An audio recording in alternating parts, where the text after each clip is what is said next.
শ্রীরাম ও দেবী সীতার মিলনের দৈব আলোকে সমগ্র ব্রহ্মাণ্ড আলোকিত হয়ে উঠেছে।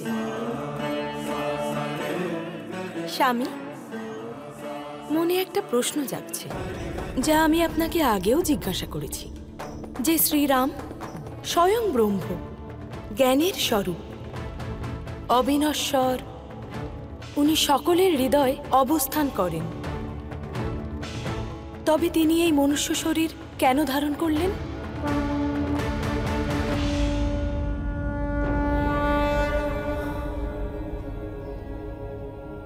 কারণ অনেক প্রকৃতির হতে পারে, আবার এমন কিছুও হতে পারে যা সকলের অজ্ঞাত। যতবার ধর্মের অবমাননা করা হয় আর অধর্মপ্রিয় রাক্ষসকুল পরাক্রমী হয়ে ওঠে, এহেন সময়ের সজ্জনদের পীড়া দূর করতে নারায়ণ অবতার রূপ নেন, যিনি অসুরকুলের বিনাশ করে ধর্মের স্থাপনা করেন। শ্রীরামের আবির্ভূত হওয়ার কারণও তাই পার্বতী। কিন্তু এই শ্রীরাম রূপেই অবতীর্ণ হওয়ার কোনো বিশেষ কারণ আছে নিশ্চয়ই। নারায়ণ মানব রূপে এমন এক আদর্শ জীবন অতিবাহিত করতে এসেছেন, যার মাধ্যমে তিনি প্রমাণ করবেন কিভাবে জটিল থেকে জটিলতর পরিস্থিতিতেও সত্য, নৈতিকতা ও ধর্মের পথ অনুসরণ করা সম্ভব।